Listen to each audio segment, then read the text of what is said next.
어떤 분들은 심지어 충격도 받지 않았을까? 거룩의 경험이 어디서 일어난지 아십니까?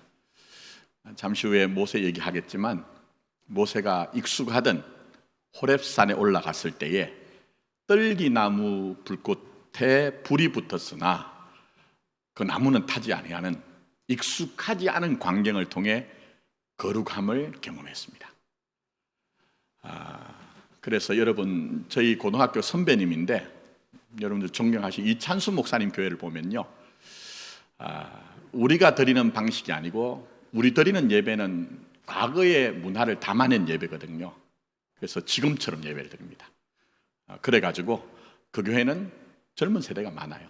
기성세대는 뭘 담아내야 되느냐 하면요, 내가 가진 관습과 경험을 담아내는 것이 아니고 그 다음 세대를 담아낼 수 있는 것이 능력입니다.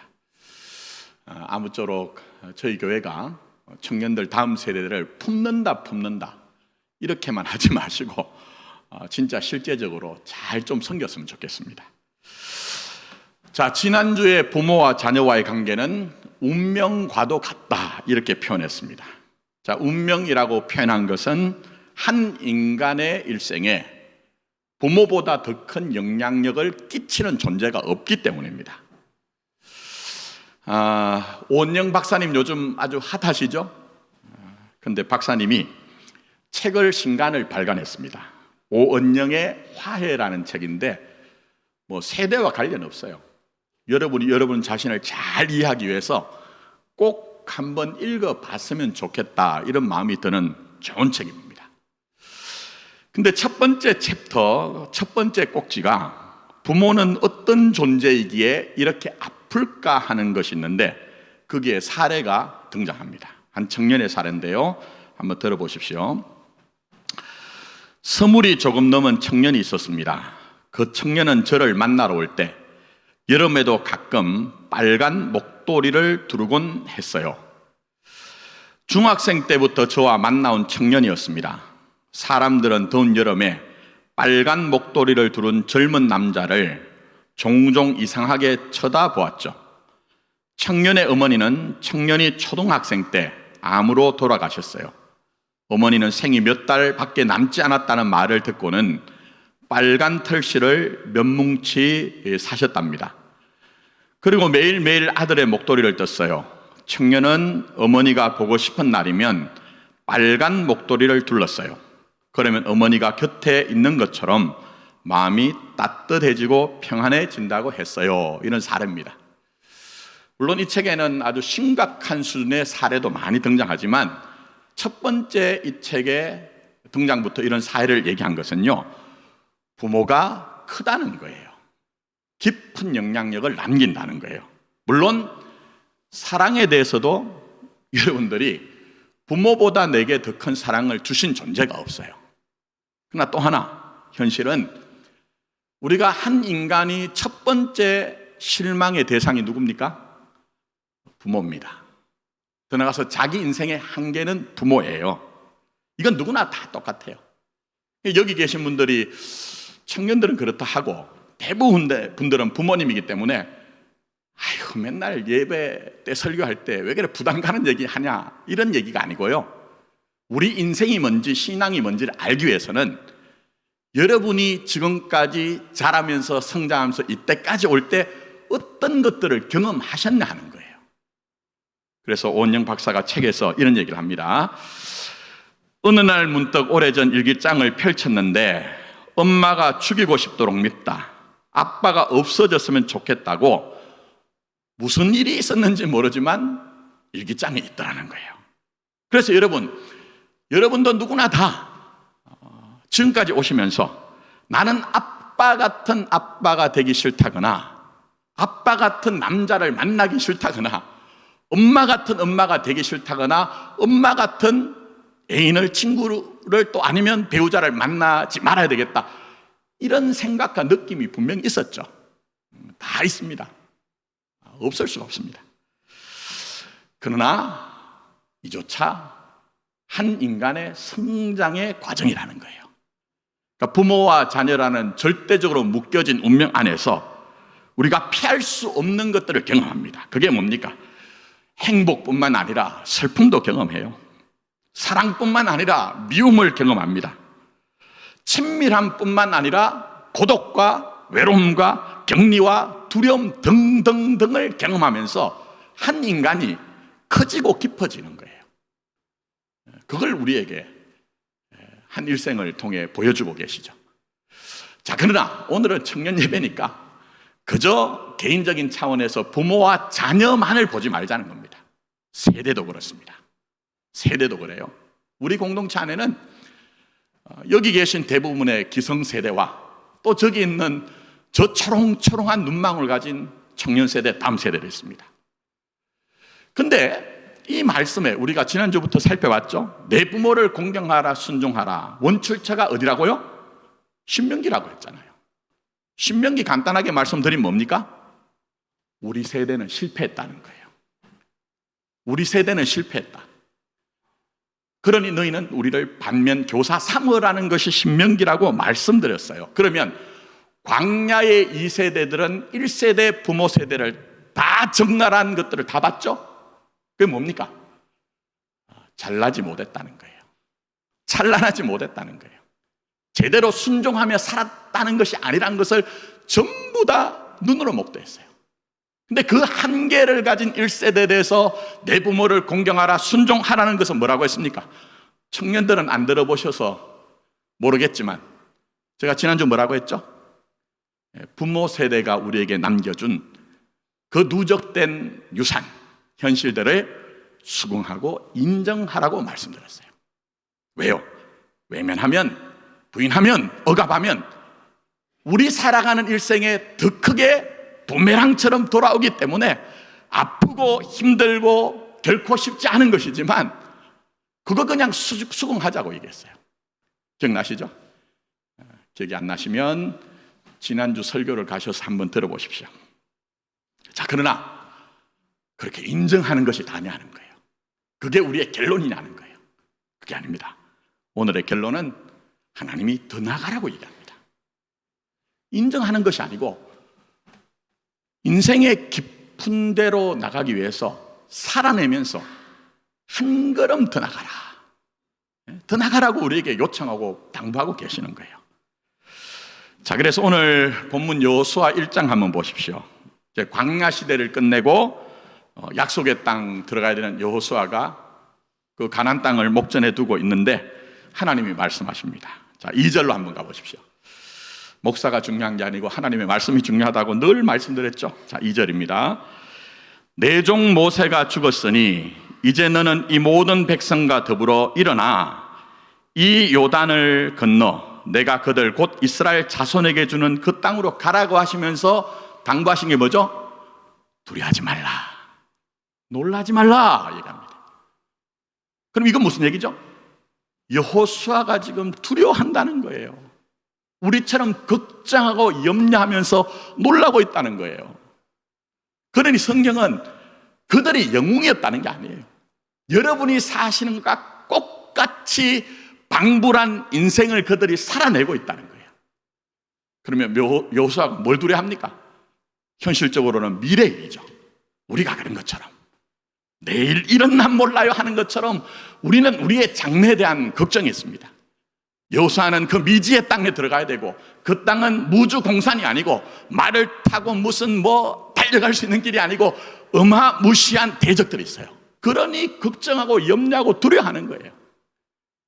그러나 현실적인 또 하나의 두려움이 있죠. 그게 뭡니까? 앞선 세대가 남겨준 누적된 결과예요. 이 여호수아와 광야 2세대는요 그 앞선 세대의 실패를 봤거든요. 그게 기억에 남아있어요. 그게 아픔이고 상흔이에요. 그러면서 그 기억이 어떻게 작동을 하느냐? 나도 그럴 수 있다. 우리도 그럴 수 있다는 거예요. 그게 지금 두려운 거예요. 자, 그러나 보셔야 됩니다.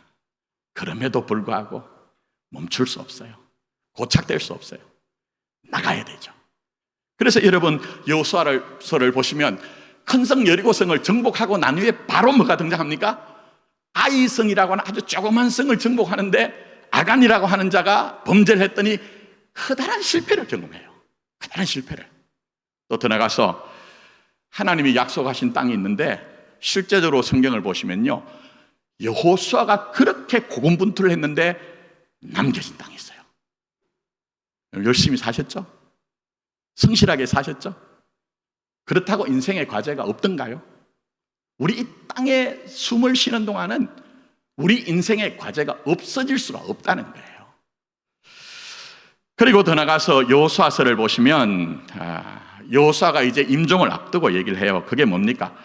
너희는 오늘날 누구를 택하라고요? 섬길 자를 택하라. 나와 내 아비의 집은 하나님을 섬기겠다고 얘기를 하면서 경고를 해요. 하나님 떠나면 안 된다. 하나님 기억하면서 신앙의 길을 멀리하면 안 된다고 얘기했어요. 그러나 여호수아의 임종 후에 무슨 시대가 펼쳐집니까?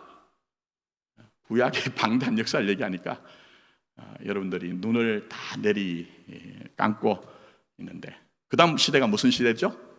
사사시대입니다. 사사시대의 영적 특징이 뭐죠? 오늘 우리가 사는 시대처럼 방자해진 거예요. 신앙 때문에 방자해진 거예요. 자기의 소견에 자기의 뜻대로 좋은 대로 행하는 시대가 됐어요. 그러면 사사시대가 끝나면 무슨 시대입니까? 왕정시대죠. 아니, 사울이 왕이 됐는데, 간택이 됐는데 사울이 실패합니다. 그 다음에 다윗은 어떻습니까? 다윗은 영웅 아니죠? 그 다음에 실패가 있었어요. 그러나 다윗의 길을 가래요. 무슨 얘기입니까? 실패가 있어도, 실수가 있어도 하나님 의뢰하는 그 길 가라는 거예요. 그 다음에 이제 솔로몬이 등장하죠. 솔로몬에게는 하나님이 다 주셨어요. 안 주신 게 없습니다. 영광도 주고 부도 주고 뭐 능력도 줬어요. 그런데 결과가 뭡니까? 주신 것 때문에 망하더라는 거예요. 우리 없기 때문에 망한 건 아닙니다. 청년들, 없기 때문에 망한 거 아니에요. 있는 것 때문에 삶이 왜곡되는 거예요. 그래서 르호보암 그 아들이 이제 왕이 되었을 때 어떻게 됩니까? 나라가 두 쪽 딱 나죠. 그때쯤은 두 손 들고 하나님 앞에 나와야 되나? 항복하지 않습니다. 계속 하나님의 법과 식을 버려버리고 가다가 어떻게 됩니까? 바벨론의 포로로 끌려가죠. 그러나 긍휼에 풍성하신 하나님이 그 바벨론에 가 있던 하나님의 백성들을 약속하신 대로 꿈꾸는 것처럼 돌아오게 해요. 그러면 그게 성경의 결론이냐? 또 하나 가정이 있죠. 그러나 반복되더라 하는 거예요. 우리처럼 그러나 반복되더라 하는 거예요. 어떻게 됩니까? 아신 것처럼 구세주 예수를 어떻게 해요? 십자가에 못 박는 거예요. 구세주 예수를 십자가에 못 박는 거예요. 그리고 돌 위에 돌 하나도 남지 않고 망하는 거예요. 이걸 뭐라고 해요? 역사라고 하는 거예요. 역사가 뭡니까, 청년들? 과거에 그런 일이 있었다는 것이 아니고 그 일들이 오늘도 일어나고 있다는 것을 역사는 우리에게 증언하고 있는 거예요. 작게 보면 여러분들이 교회 오시면 아니 저 인간이 목사야? 이런 걸 느낄 때도 있고, 또 아니면 아니 예수를 믿는 것들이 저럴 수 있어? 이런 것들 경험하잖아요. 크게 보면 살면서 가끔은 여러분들이 하나님 살아계시다고 하면 왜 이런 일이 있습니까? 하박국도 그런 탄식하거든요. 예레미야도 탄식하거든요. 아니 믿음의 조상인 아브람도 그래요. 그러니 신앙을 청년들은 착각하지 말 것들은 정답 내놓는 게 신앙 아니에요. 하나님 허용하세요. 심지어 불순종할 수 있도록, 때로는 방황할 수 있도록까지 허용하시는 것이 하나님이에요. 그래서 우리의 인생에 여러분들이 신앙생활 하면서 경험하는 게 뭡니까? 다른 건 아니죠. 예수 믿으면서도 고민하고, 예수 믿으면서도 의문이 있고, 예수 믿으면서도 불안하고 불만을 가지고 사는 거예요. 그게 이상한 게 아니에요. 성경을 보세요. 그러나 여기서 한 걸음 더 나가야 되죠. 그 현실에 하나님은 여러분과 함께 하시면서 그 현실을 살아내라고 얘기를 해요. 한 걸음 더 나가자고 얘기를 해요. 그래서 신자의 인생에서는 어제와 오늘과 내일이 똑같을 수 없어요. 사는 만큼 깊어지는 거예요. 사는 만큼 여러분들이 지금 생각하는 것보다 더한 하나님의 영광이 찬송이 되게 하려 함이라고 하는 그 자리까지 지금 나가고 있는 거예요. 그러니 하나님은 오늘 말씀하십니다. 하나님은 더 나가자. 함께 한번 나가보자.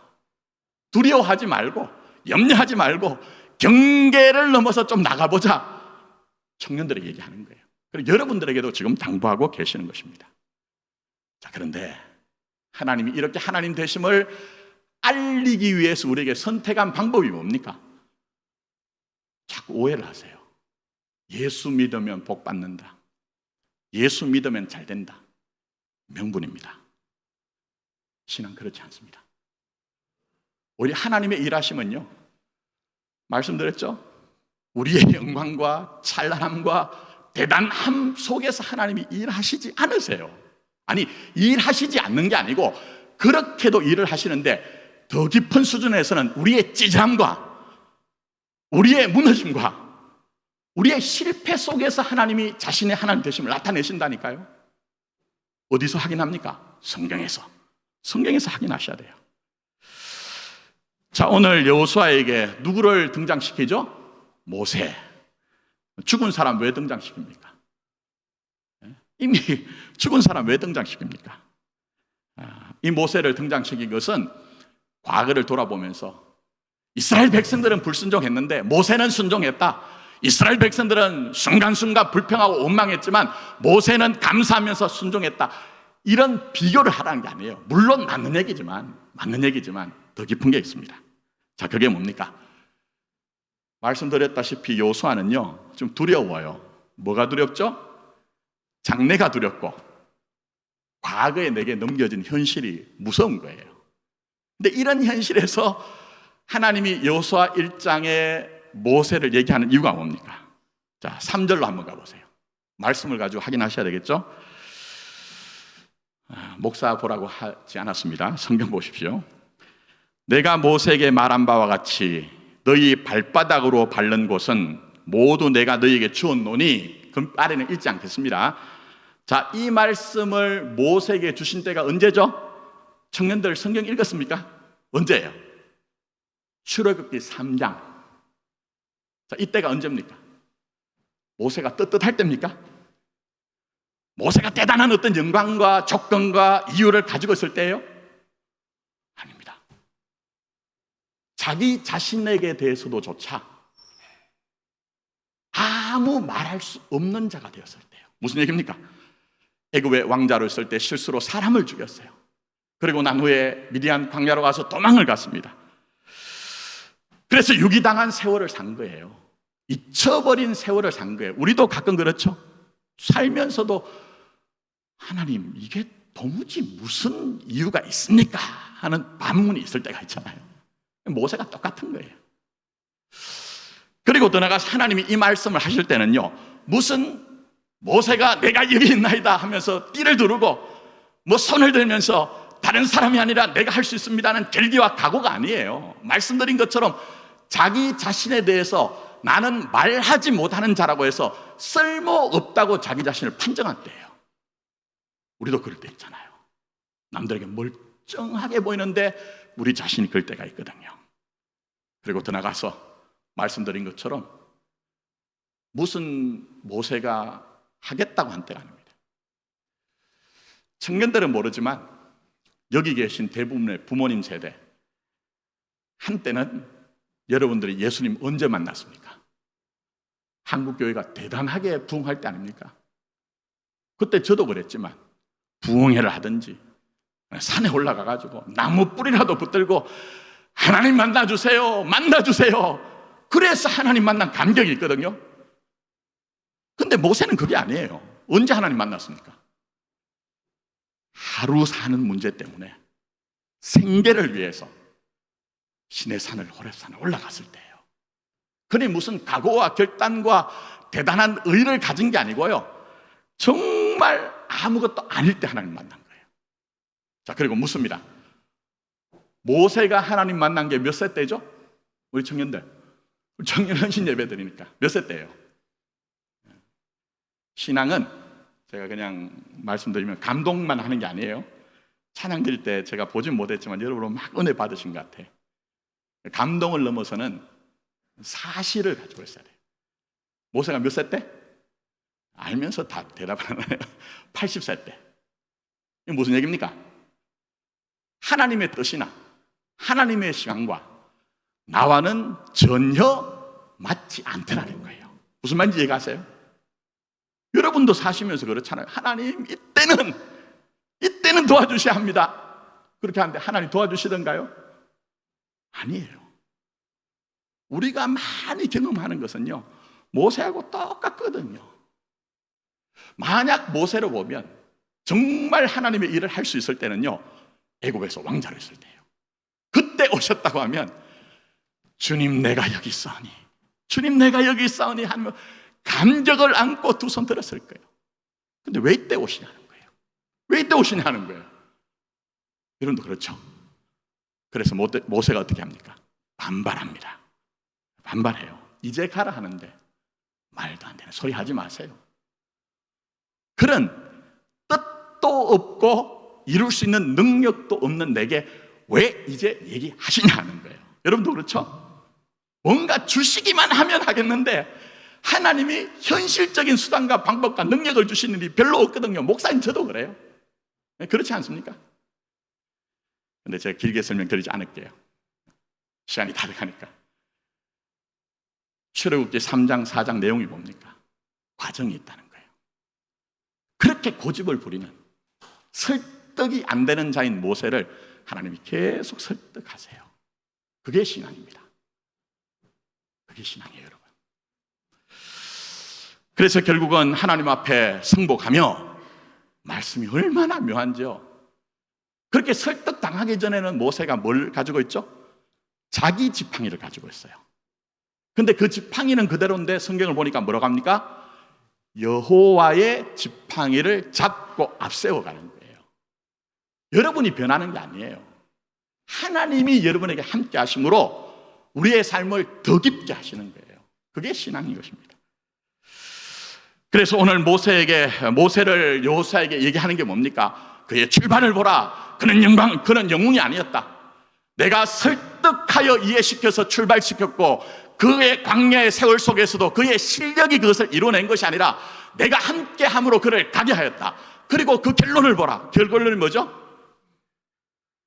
하나님 다 봤어요.